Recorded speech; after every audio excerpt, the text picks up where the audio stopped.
Frederick Skinner. Burgess Frederick Skinner nació el 20 de marzo de 1904 en Susquehanna, Pensilvania, Estados Unidos. Fue un psicólogo estadounidense. Obtuvo el doctorado en psicología por la Universidad de Harvard en 1931 y continuó sus investigaciones en la misma universidad como asistente de laboratorio de biología con el profesor Crousier. En 1936 empezó a trabajar como profesor en la Universidad de Minnesota, donde permaneció 9 años. En 1938 Skinner publicó su primer libro, Las conductas de los organismos, y tras un breve periodo en la Universidad de Indiana, se estableció en Harvard en 1948. Influido por la teoría de los reflejos condicionados de Pavlov y por el conductismo de John B. Watson, Skinner creyó que era posible explicar la conducta de los individuos como un conjunto de respuestas fisiológicas condicionadas por el entorno y se entregó al estudio de las posibilidades que ofrecía el control científico de la conducta mediante técnicas de refuerzo, premio de la conducta deseada, necesariamente sobre animales.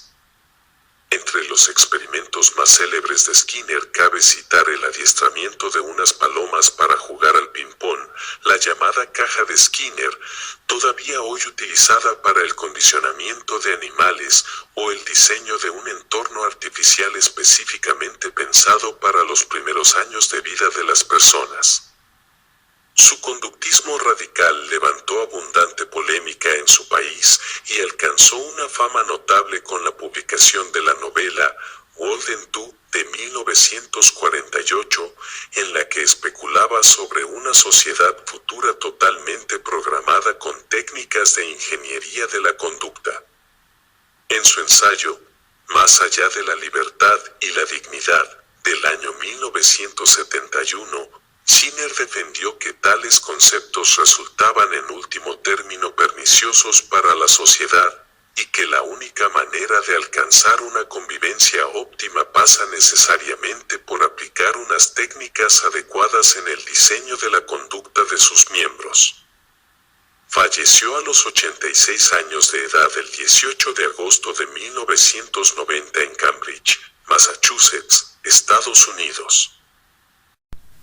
En la década de 1920, luego del retiro de Watson del mundo de la psicología académica, los psicólogos, en particular los conductistas, estaban ansiosos por plantear nuevas teorías sobre el aprendizaje diferentes a las ya planteadas por el condicionamiento clásico. La más importante entre estas nuevas teorías fue la del condicionamiento operante propuesto por Burgess Frederick Skinner, más comúnmente conocido como B.F. Skinner.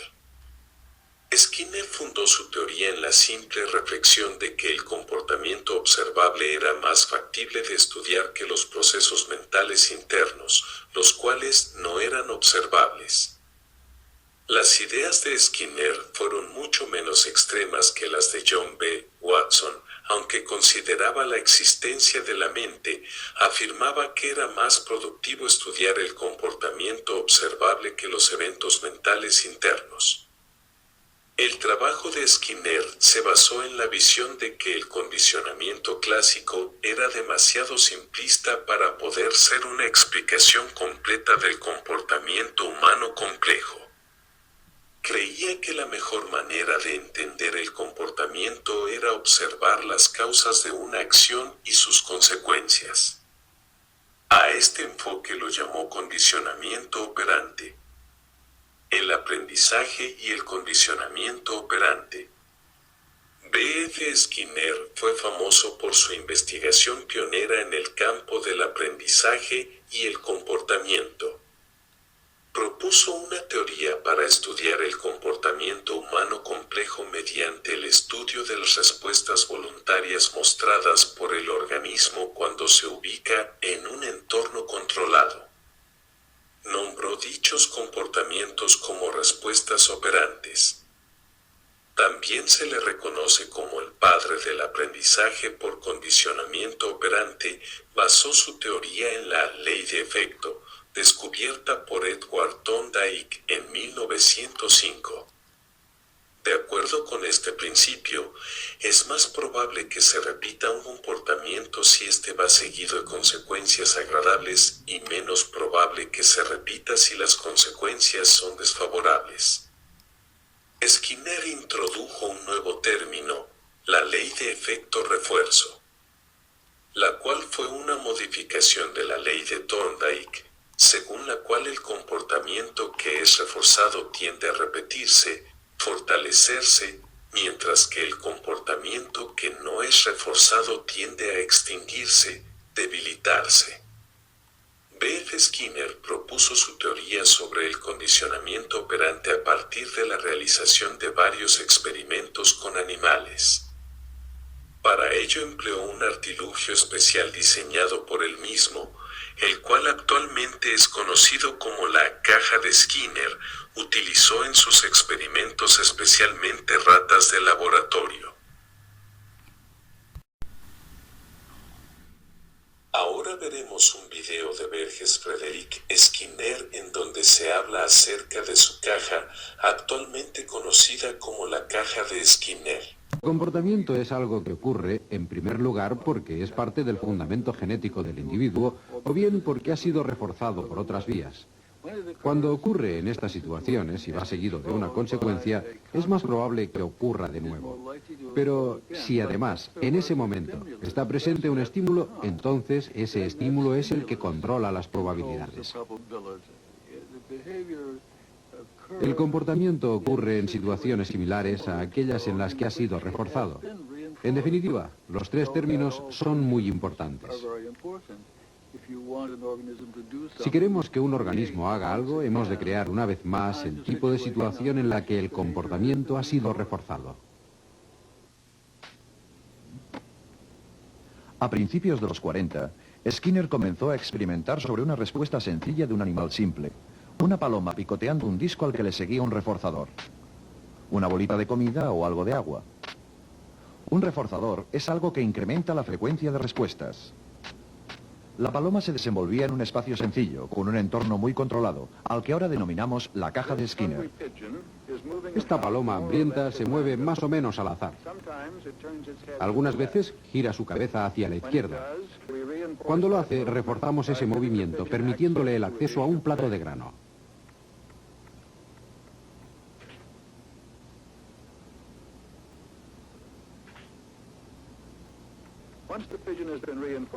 Una vez hemos reforzado a la paloma para que realice un leve giro hacia la izquierda, podemos esperar reforzarla a que la gire un poco más lejos.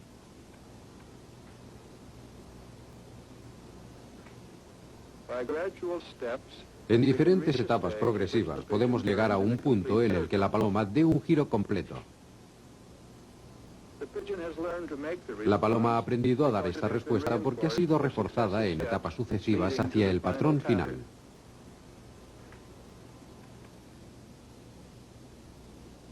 A la larga, Skinner creó una cadena de montaje psicológica, en la que los datos de comportamiento eran el producto final.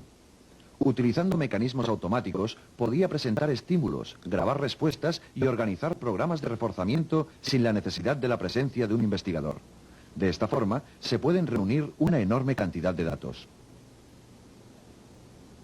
Más importante todavía, la frecuencia con la cual la paloma picoteaba. Podía medirse con precisión, y esta tasa de respuesta variaba directamente con las consecuencias del reforzamiento. Esta tasa podía ser controlada reorganizando el momento y la frecuencia de las consecuencias del refuerzo. En otras palabras, la conducta de la paloma podía cambiarse modificando las consecuencias. La versión de Skinner del condicionamiento instrumental se denomina condicionamiento operante. Un buen comportamiento operante es el que opera sobre el entorno y produce consecuencias. El condicionamiento operante es el cambio que tiene lugar cuando esas consecuencias tienen un efecto particular. A este efecto se le denomina fortalecimiento o reforzamiento. Es decir, lo que el sujeto acaba de realizar tiene ahora más probabilidades de repetirse debido a que le han seguido consecuencias reforzantes. Estudiamos el condicionamiento operante organizando las consecuencias, no únicamente para modelar una forma particular de conducta durante un largo periodo de tiempo, sino también para cambiarla ligeramente. Utilizando técnicas de condicionamiento operante, se ha conseguido entrenar palomas para aplicar correctamente una suma de números y ejecutar todo tipo de proezas.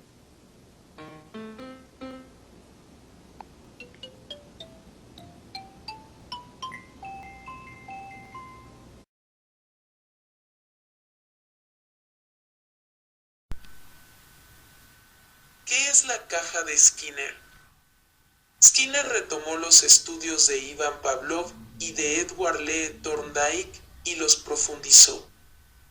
El trabajo de Thorndike sobre el aprendizaje instrumental fue luego ampliado por Skinner, que construyó otra caja, la Skinner Box o caja de Skinner, muy similar a la Problem Box o caja problema. Una jaula en la que un ratón de laboratorio puede activar un mecanismo dispensador de bolas de comida, presionando una palanca. El perfeccionamiento del procedimiento y del aparato experimental, la caja de Skinner por parte del mismo Skinner, ha permitido resaltar y cuantificar la relación entre variables independientes, estímulo discriminante y estímulo reforzador, con la variable dependiente, frecuencia de las respuestas conductuales, evitando la interferencia de otras variables que habían influido en las relaciones surgidas de los aparatos experimentales preparados por Thorndike. ¿En qué consiste el experimento de la caja de Skinner? El experimento de la caja de Skinner 1938 es simple. Una rata se colocaba en una jaula cerrada y aislada acústicamente, de modo que el animal no fuera alcanzado por estímulos externos. En la jaula había una pequeña palanca cuya presión provocaba la caída de una bola de comida. La palanca, además, estaba conectada a un plumón externo. Al bajar la palanca, el plumón marcaba el papel que corría sobre un rodillo, permitiendo así registrar la frecuencia con la que se bajaba la palanca. Este dispositivo fue llamado caja de Skinner. ¿Cómo funciona la caja de Skinner? La rata metida en la jaula, explorando el entorno y moviéndose a voluntad, presiona la palanca tarde o temprano, provocando la caída de la bola de comida. Algunas veces se observa que el apalancamiento se reduce regularmente. La rata presiona la palanca varias veces en un corto periodo de tiempo, y los intervalos entre las presiones coinciden con el tiempo necesario para comer la bola de comida, después de lo cual la palanca no se presiona durante un cierto periodo de tiempo, porque el animal está saciado. Luego de un tiempo, la rata se dirige decididamente a la palanca y comienza a presionar y a comer. A continuación, veremos el objetivo de la caja de Skinner. Su principal interés fue comprender cómo el comportamiento humano cambia según el efecto. Si hay una consecuencia agradable, el sujeto tiende a repetir el comportamiento. Si, en cambio, la respuesta es desagradable, el sujeto tiende a abandonar un comportamiento. Con el fin de estudiar los comportamientos operantes, Skinner introdujo una variación en la jaula problema que utilizaba Thorndike. La caja de Skinner permitía de hecho estudiar sistemáticamente los comportamientos de los animales, inicialmente ratas, luego casi exclusivamente palomas, en condiciones controladas. La jaula de Skinner nos permite evaluar cómo el refuerzo actúa sobre la respuesta operativa, examinando el aumento del ritmo con el que se manifiesta el comportamiento. Su interés no residía en la asociación estímulo incondicional-estímulo condicionado, como en el caso de Pavlov, sino en la posibilidad de modificar la frecuencia de ocurrencia de un comportamiento surgido espontáneamente, administrando un refuerzo. Teoría de la caja de Skinner. no siempre es posible identificar el estímulo que provoca una respuesta, o no siempre es un estímulo a provocar la respuesta. En estos casos, según Skinner, es el vínculo asociativo que se instaura entre respuesta, comportamiento y refuerzo, consecuencia, lo que determina el aprendizaje, por tanto, el mantenimiento del comportamiento. Como se puede ver, no hay ningún estímulo inicial que empuja a la rata a presionar la palanca.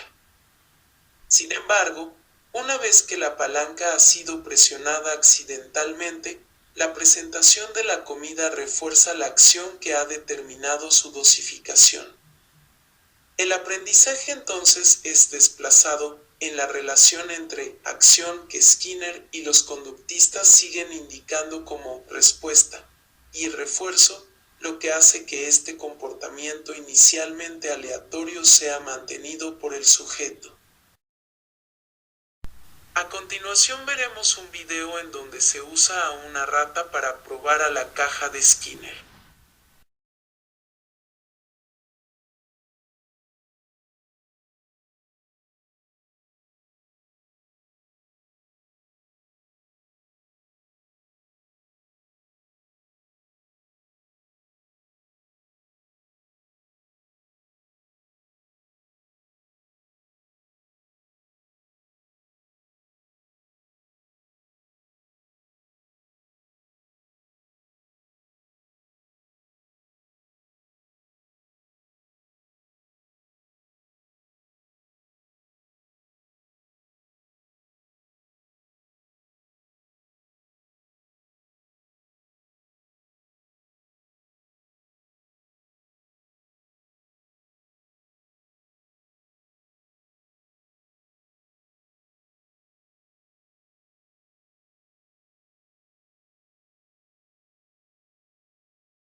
Conceptos importantes. Respuestas operantes neutrales. Son respuestas procedentes del entorno las cuales no aumentan ni disminuyen la probabilidad que se repita un comportamiento determinado. Reforzadores. Son respuestas provenientes del entorno las cuales incrementan la probabilidad de repetición de un comportamiento.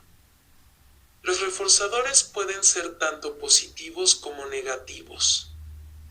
Castigos. Son respuestas del entorno las cuales disminuyen la probabilidad que se repita un comportamiento. El castigo debilita el comportamiento. Extinción.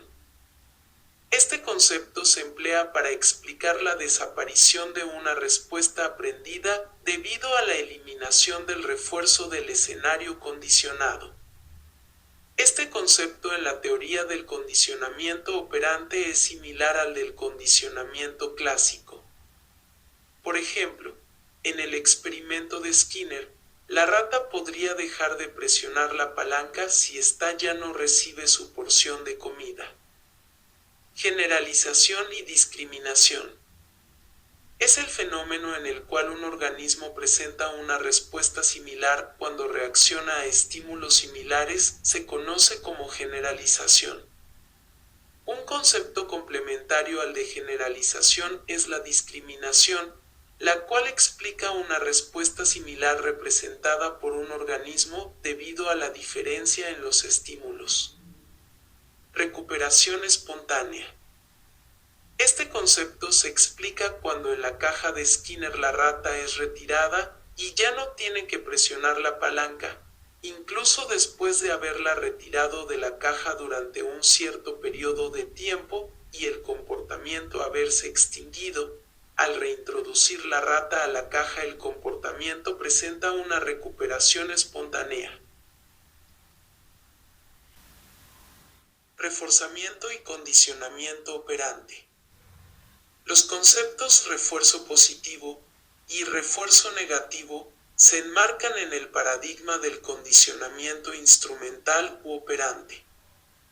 A diferencia del condicionamiento clásico o pavloviano, en que se aprende la asociación entre un estímulo y una respuesta, en el instrumental el sujeto asocia la realización de una conducta con unas consecuencias determinadas. El condicionamiento operante surgió de la obra de los conductistas Edward Thorndike, que estudió el proceso por el cual gatos conseguían escapar de cajas problema, y Burgess F. Skinner, que describió de forma sistemática las características de este procedimiento de aprendizaje y lo aplicó a ámbitos diversos, especialmente a la educación. Skinner distinguió tres tipos de aprendizaje instrumental. El de castigo, que consiste en la aparición de un estímulo aversivo tras la ejecución de la conducta. El de omisión, en el cual la respuesta se asocia con la ausencia de recompensa. Y el de reforzamiento, en que la conducta es premiada. Dentro de este procedimiento encontramos el refuerzo positivo y el negativo. En el marco del condicionamiento operante, las consecuencias de la conducta pueden ser positivas o negativas para quien las recibe. No obstante, esta diferenciación no es la que separa al refuerzo positivo del negativo, sino que cuando el comportamiento tiene consecuencias apetitivas hablamos de refuerzo y de castigo cuando son aversivas. Cuando nos referimos al refuerzo o al castigo, los términos positivo y negativo no hacen referencia a la agradabilidad de la consecuencia, sino a la aparición o desaparición de un estímulo determinado. En el reforzamiento positivo se aprende que se obtendrá una recompensa si se hace algo, y en el negativo que se evitará o se eliminará un estímulo desagradable. ¿Qué es el reforzamiento positivo? En el aprendizaje por reforzamiento positivo se asocia la realización de una conducta con la obtención de una consecuencia agradable. Esta no tiene por qué ser un objeto o algo tangible como por ejemplo la comida. Sustancias, una sonrisa, un mensaje verbal o la aparición de una emoción agradable son susceptibles de ser entendidos como refuerzos positivos en muchos contextos. Un padre que felicita a su hija pequeña cada vez que utiliza el retrete correctamente fortalece un aprendizaje por reforzamiento positivo. Lo mismo sucede cuando una empresa otorga primas económicas a sus trabajadores más productivos. E incluso cuando obtenemos un premio tras haber invertido dinero en una maquinita tragamonedas. El concepto refuerzo positivo hace referencia al premio que sigue a la conducta, mientras que el reforzamiento positivo es el procedimiento por el cual el sujeto que aprende realiza la asociación. No obstante, con frecuencia se utilizan los términos refuerzo y reforzamiento de forma intercambiable. Probablemente porque en inglés no existe esta distinción. Desde un punto de vista técnico, podemos decir que en el reforzamiento positivo existe una contingencia positiva entre una respuesta concreta y un estímulo apetitivo. La conciencia de esta contingencia motiva al sujeto a ejecutar la conducta con tal de obtener la recompensa o refuerzo. Ahora veremos un video en el que se muestra un ejemplo de reforzamiento positivo. ¿Has terminado? Gracias. ¡Qué detalle! ¿Quieres un bombón? Sí, claro. Gracias. Uy, perdona, Sheldon, casi me siento en tu sitio. ¿Ah, sí? No me he fijado. Coge un bombón. Gracias. Hola, Kim. Sí. Oye, espera un momento, voy a salir al rellano. ¿Quieres otro?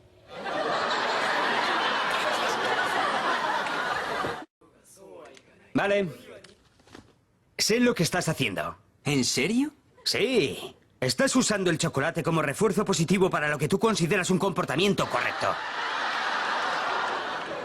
Muy bien. ¿Quieres? ¡No, no quiero un bombón! El refuerzo negativo. A diferencia de lo que sucede en el positivo, en el reforzamiento negativo la respuesta instrumental conlleva la desaparición de un estímulo aversivo, es decir, un objeto o situación que motiva al sujeto a escapar o a procurar no entrar en contacto con ésta. En términos conductuales, en este procedimiento el refuerzo es la desaparición o la no aparición de la estimulación aversiva. Como hemos planteado previamente, la palabra negativo hace referencia a que la recompensa no consiste en la obtención de un estímulo sino en su ausencia. Este tipo de aprendizaje se divide a su vez en dos procedimientos, el entrenamiento de escape y el de evitación. En el reforzamiento negativo de evitación la conducta impide la aparición del estímulo aversivo, por ejemplo, cuando una persona agorafóbica, es decir, una persona con fobia a los lugares públicos, evita utilizar el transporte público para evitar la ansiedad que le supone, está siendo reforzada negativamente. Por contra, el escape consiste en la desaparición de un estímulo aversivo que se encuentra presente antes de que el sujeto ejecute la conducta. Algunos ejemplos de refuerzo negativo de escape son que un despertador se pare al pulsar un botón o al consumir un analgésico que alivia un dolor. Ahora veremos un video en el que se muestra un ejemplo de reforzamiento negativo.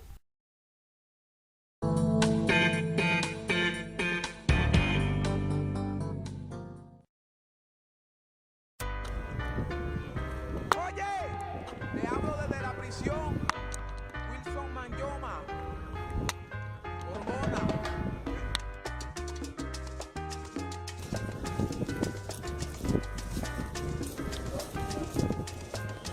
¡Que vaya!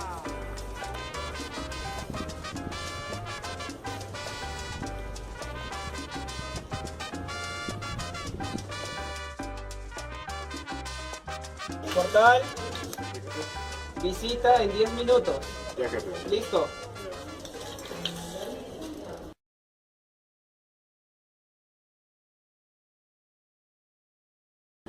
Señor Portal, muy buenas tardes. ¿Cómo está, doctor? ¿Cómo se encuentra usted?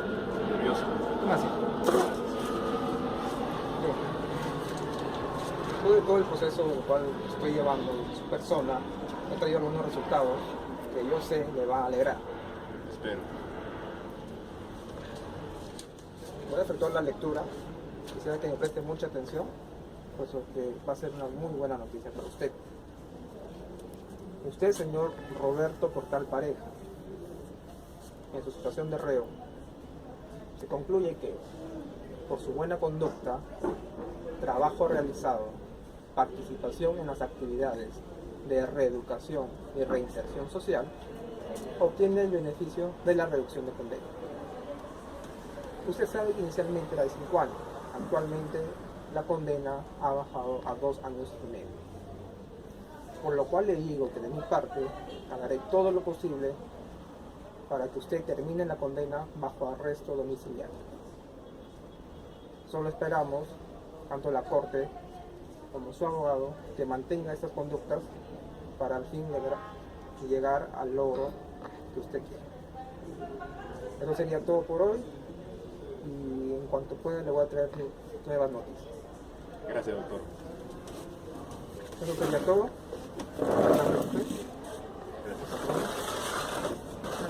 Perdón. ¿Pases?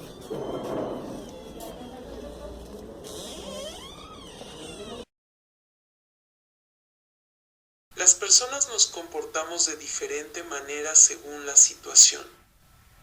Intentamos adecuar nuestra conducta a las situaciones que vivimos, de modo que resulte adaptativa en el medio natural y social.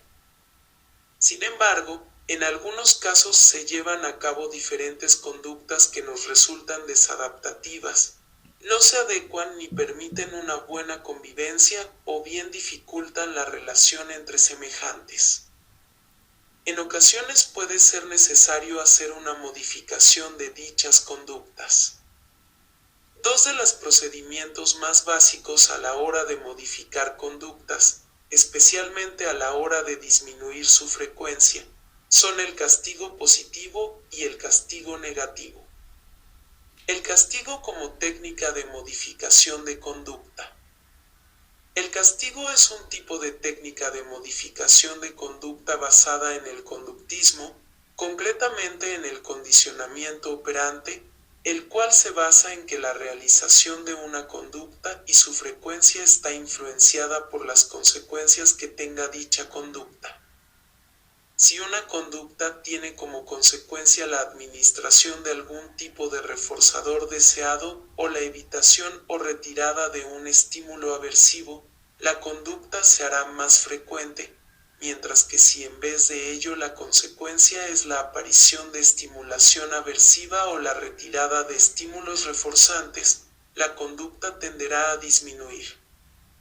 En el caso del castigo, estaríamos ante un tipo de procedimiento mediante el cual se pretende influir en la frecuencia de un comportamiento para provocar una disminución de ésta, o bien su completa eliminación. Existen dos tipos de castigo en función de si actúan mediante la administración de estímulos aversivos o la eliminación de una estimulación positiva. El castigo positivo y el castigo negativo respectivamente. En ambos casos el castigo debe aplicarse de manera contingente a la conducta a disminuir, de manera que pueda considerarse una consecuencia de la acción. El castigo positivo es aquel en el que se aplica un estímulo aversivo para el sujeto ante la realización de una conducta determinada, haciendo del estímulo una consecuencia de su realización, con el fin de que el individuo disminuya la frecuencia o deje de realizar la conducta en cuestión. De este modo, el mecanismo básico del castigo positivo es presentar un estímulo desagradable cada vez que la persona haga la conducta no deseada. Se recomienda que se utilicen estimulaciones de forma coherente, de manera que a la conducta siempre le siga la consecuencia. La modificación de conducta se produce como manera por parte del sujeto de evitar o escapar a la estimulación aversiva. El castigo positivo es un procedimiento en el que se basan diversas técnicas, tales como el conjunto de terapias aversivas, eléctrica, olfativa, gustativa, táctil, auditiva, química o encubierta, la saciación como práctica masiva en diferentes trastornos adictivos, la sobrecorrección o la pantalla facial. Ahora veremos un video en el que se muestra un ejemplo de castigo positivo. Seguro que la señora Florida no puede ni andar. ¿Volvemos al trabajo? Tiene razón. Tengo una idea. ¿Y si usamos alguna técnica de condicionamiento operante para no desviarnos del tema? ¿Como modificación de conducta? Exactamente. ¿Sabíais que esas técnicas se usaron para enseñar a las palomas a jugar al ping-pong? Eso no puede ser verdad.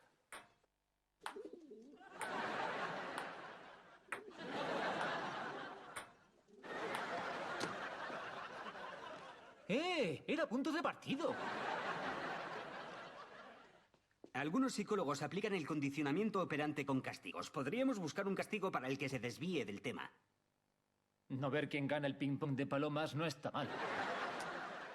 Podríamos darnos con una goma en la muñeca cada vez que nos desviemos del tema. No está mal. Sabéis, en tiempos medievales, la charla insustancial se castigaba con un aparato llamado la brida de la regañina. Era una jaula de hierro que envolvía la cabeza y perforaba la lengua. Ojalá tuviéramos una. ¡Puedo buscar en Amazon!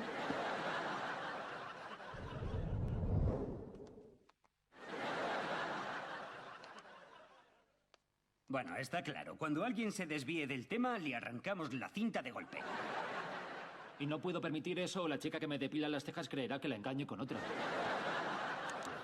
Bueno, a ver. Un beneficio del acoplamiento cuántico... Una pregunta. ¿Quién decide cuándo se desvía alguien del tema? Creo que será bastante claro. Y si no, podemos votar. Ah, y además... ¡Au! Pero si no hemos votado. No hacía falta. Te has desviado del tema. Venga, a trabajar. Si optamos por el acoplamiento cuántico, hay que... ¡Au! ¿Por qué? Has dicho acoplamiento cuántico y eso me ha hecho pensar en la serie A través del tiempo. Ese no es el tema y es culpa tuya. Eso es ridículo, Sheldon. Ni voto que eso no es salirse del tema. Gracias. Y ahora te debo una. ¡Ah!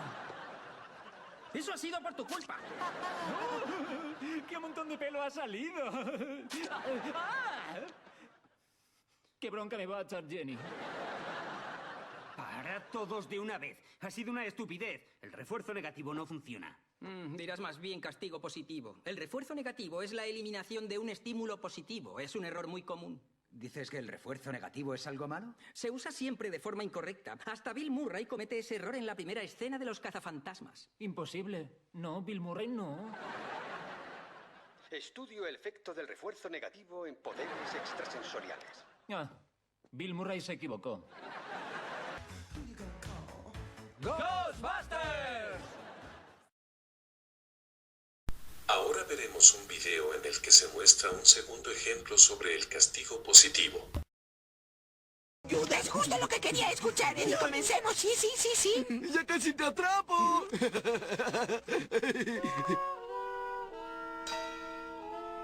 Dime otra vez, Ed, ¿para qué tenemos banditas en la cabeza? ¡Para que Doble D nos regale el almuerzo, Eddie! Dime otra vez, ¿por qué? Porque Doble D nos dijo que nos la va no me acuerdo. Eres muy gracioso, Ed. ¡Comida! ¡Queremos comer! ¡Queremos comer! ¡Queremos comer! ¡Cálmense! ¡Queremos comer!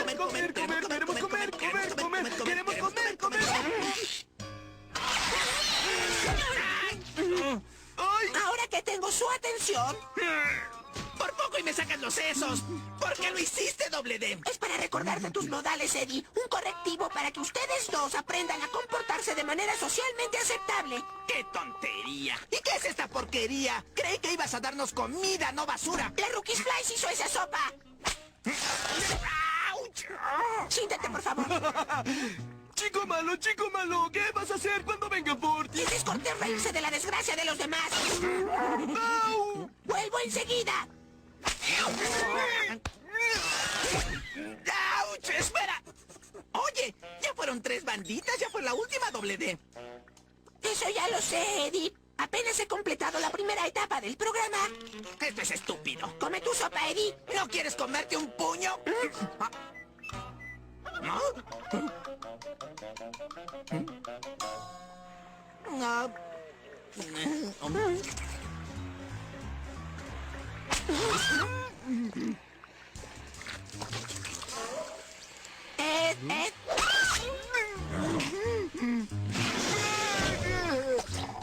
Que esto sea una lección para ti. Nunca te comas la vajilla. Lo siento mucho, doble D. Fue una tontería de mi parte y nunca volverá a pasar, te lo prometo. ¿Puedo interrumpir? Ya terminé con mi sopa. Si me permiten, voy a lavar mi plato, ¿no? Momentito.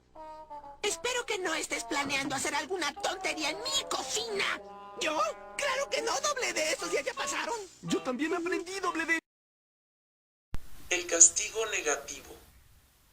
El funcionamiento básico del castigo negativo se basa en la retirada de un estímulo deseado y reforzador por parte del sujeto ante la realización de una conducta concreta, de manera que el sujeto disminuya su frecuencia en prevención de dicha pérdida. En resumen, en el castigo negativo se retira algo que la persona desea cada vez que hace la conducta indeseada. En este sentido, hay que tener en cuenta que el estímulo a retirar sea significativo para la persona, pues de lo contrario no tendría efecto. Como procedimientos basados en el castigo negativo destacan técnicas como el tiempo fuera, el coste de respuesta, y forma parte de otros como el contrato de contingencias. Ahora veremos un video en el que se muestra un ejemplo de castigo negativo. No vas a poner un pie fuera de esta casa más que para la escuela en todo el mes. Un momento, tiene que salir. Aún no quita las hierbas de su castigo pasado. Quedarse sin televisión es peor que quitar hierbas. Ya tengo prohibida la televisión. ¿Ah, sí?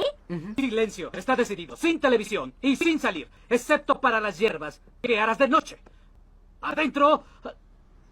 ¡Ay, ya no tengo nada! ¿Cuánto va a tardar? Escucha, vete a tu habitación. Tu padre y yo tenemos que arreglarlo. Sí. Nuestros castigos ya no causan efecto. ¿Qué más podemos hacer? Ya le quitamos la televisión, los videojuegos, música, el aire fresco. Ya le hemos quitado hasta el aire y nada de eso le importa. Bueno, tenemos que pensar en algo o terminará siendo un problema del Estado. No sé, deberíamos tratar con algo además de los castigos. Dewey, a tu habitación. Pero Riz fue el que envenenó a las personas. Ahora. ¿Pero qué le sucede? No me dejaron aceptar mi trofeo. Yo te daré un trofeo, jovencito. Cielo, eso de la cocina fue mi idea, yo me encargo. Reese, te sacamos de la clase porque sabemos que hiciste trampa. Casi habías ganado, ¿por qué lo hiciste? No lo sé, fue divertido. Esas personas se esforzaron con sus platillos y tú los destruiste. ¿Qué sentirías si fueras la pobre mujer a la que le salaste el quiché? Gorda. Lo es. Reese, ¿sabes lo que es la empatía? ¿No? La empatía es meterte en los zapatos de otros para saber lo que sienten. Cuando haces daño, la empatía hace que sientas el daño también. Entonces, ¿para qué quieres la empatía? No tiene más sentido del bien y el mal que un sapo. ¿Qué es lo que vamos a hacer, Hal? ¿Qué más? Volver a los escarmientos de nuevo. ¿Cómo podemos castigarlo si a él no le importa? Hijo, esto va a pasar. El siguiente mes no tendrás permitido cocinar una sola comida. ¿Es todo? No cocino. ¿Qué más da? Nada de pechugas cordón blue y nada de tartas. Un segundo. Dijiste no cocinar, pero las tartas son horneadas. Ni hornear, ni freír, ni siquiera echar sal. Oye, no puedes hacer eso. Escuchaste a tu padre. La estufa y accesorios están prohibidas por un mes. Me portaré bien, lo prometo. Haré lo que ustedes digan. Lo siento, hijo. Así es como tiene que ser.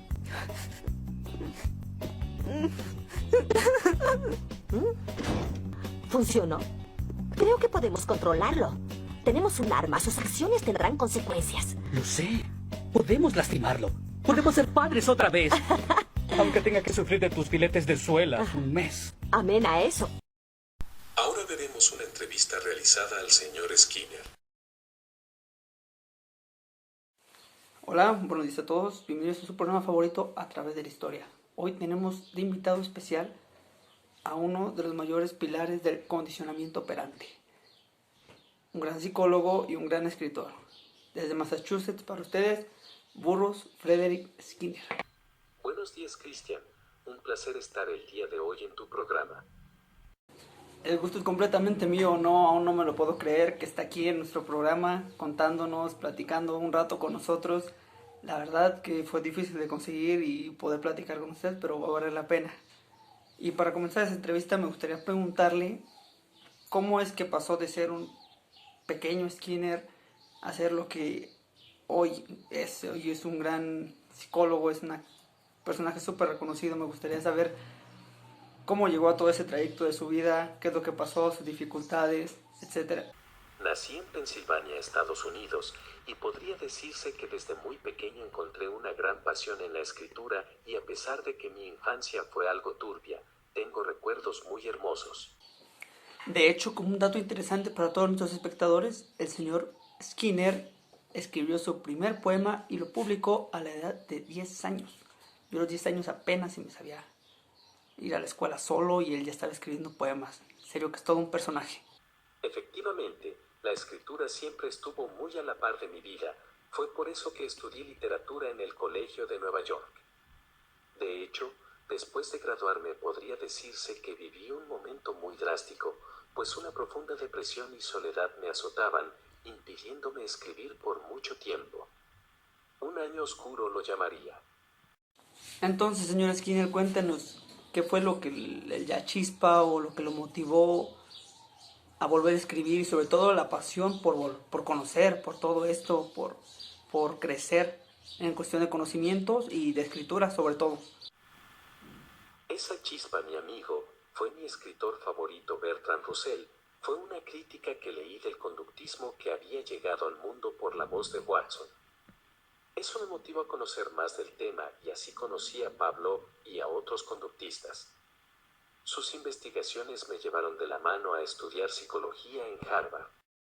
Su vida ha sido toda una aventura, señor Skinner. Nos ha quedado muy claro de cómo es todo este proceso en el que lo llevó usted a convertirse en este gran personaje. No ha sido fácil y la verdad yo le tengo mucha admiración en el sentido de que usted impulsó el análisis experimental como método de investigación. Fue también uno de los pilares en eso y yo lo admiro mucho también. Sin embargo, por razones de tiempo en el programa no podremos enfatizar mucho en ese tema, pero sí quisiera preguntarle sobre lo que todo el mundo está esperando y es que nos explique un poco sobre el condicionamiento operante. No podría hablar del condicionamiento operante sin antes mencionar la teoría del efecto de Thorndike. Fue un pilar en mis investigaciones, pues él usaba cajas con palancas para que los animales que metía ahí pudieran accionarlas y salir de estas. Fue una gran inspiración para mis futuras teorías. O sea que me está diciendo usted que lastimaba animales en el proceso de este tipo de experimentos o ¿cómo? Claro que no. La palabra castigo suena muy fuerte, pero te explico. Metía animales en esta caja como palomas en la cual por medio de un botón se abría una rendija con alimento. Cuando la paloma presionaba el botón podía comer. Ese sería el premio, y cuando no, pues se le castigaba con no poder abrir esa rendija.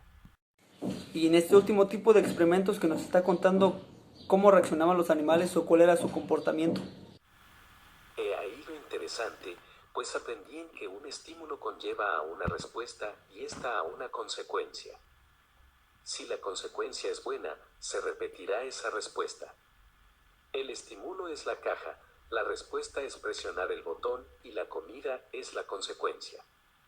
Por ello puedo decir que estas recompensas o refuerzos ayudaban a aumentar estas conductas para conseguirlas. ¿Y este tipo de conductas, señor Skinner, podrían en algún momento desaparecer o ya no repetirse? Claro, a eso lo llamo extinción, y me ayudó a descubrir algo muy interesante. Que si les daba un refuerzo intermitentemente, o sea, darles recompensas algunas veces cuando se presionaba el botón y otras no.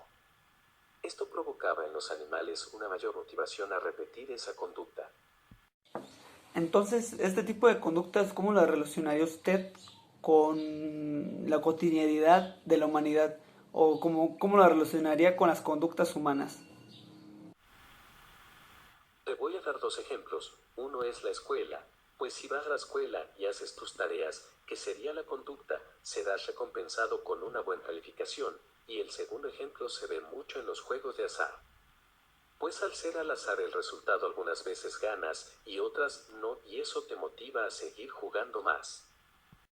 Ahora entiendo por qué este tipo de juegos de azar son tan adictivos y también por qué deberíamos dejar de jugarlos. Ya nos hablamos un poco de la fórmula, pero sobre todo quiero recalcarle que son datos muy interesantes y que los podemos relacionar mucho con todo lo que hacemos día a día. Sí, de hecho, tengo un libro llamado Golden Do, en donde hablo sobre una sociedad utópica basada en mis teorías. Después de que se acabe el programa, se nos va a quedar de tarea a todos poder investigar y leer este libro. La verdad que suena muy interesante y me imagino que sus teorías vienen muy bien planteadas en todo este proceso. Y pues antes de terminar esta plática amena que he tenido con ustedes, que la verdad yo no quisiera que se terminara, pero el programa van a cerrar y me van a correr, me gustaría preguntarle sobre su teoría de la personalidad. ¿Qué opina? ¿Qué nos podría comentar de ella? Yo diría que nuestra personalidad está definida por conductas que repetimos constantemente, influenciadas por el medio ambiente, pues muchas de las conductas cotidianas son aprendidas de otras personas. Entonces supongamos, señor Skinner, que yo soy una persona que toma mucho, que no lo soy, pero supongamos, ¿podría cambiar ese rasgo de la personalidad mío? Podrías modificarla a través de tu medio ambiente y de tus conductas habituales que obviamente tendrías que cambiar. Es un poco como decía Einstein, ¿no? Si buscas resultados distintos, pues no hagas siempre lo mismo. Sí, aparte el medio ambiente siempre será un factor muy importante en este tipo de conductas. Bueno, señor Skinner, ha llegado el fin de este programa. Antes de despedirnos, quisiera agradecerle mucho por tener el tiempo de compartirnos sus ideas, de expresar toda esta información que es muy interesante, que la verdad sirve mucho retomarla. Aunque sea por esta modalidad en línea, pues las situaciones no ameritan que estemos juntos, pero la verdad que fue una plática muy hermosa y ojalá en algún momento la volvamos a repetir. Muchas gracias por estar con nosotros, señor Skinner. Gracias a ti por ayudarme a compartir esta información a todo el mundo. Quisiera despedirme con una frase para todos los estudiantes que nos ven. La educación es lo que sobrevive cuando todo lo que se ha aprendido se ha olvidado. Muchas gracias. Y ahí lo tuvieron, gente, a Burrus Frederick Skinner en el programa. Solo aquí de exclusiva porque ustedes lo pidieron. La verdad que fue una experiencia muy hermosa y sobre todo nos gusta compartir este tipo de información con ustedes. Así que ya saben, no se olviden sintonizarnos más seguido. La próxima semana tendremos un nuevo invitado que no les voy a poder contar, pero para mí es muy especial también y sabe mucho. Así que bueno, por mi parte sería todo. Muchas gracias por sintonizarnos y nos vemos en una próxima edición. Recuerden que estamos patrocinados por la Universidad Michoacana de San Nicolás de Hidalgo. Así que pues muchas gracias y nos vemos. Chao.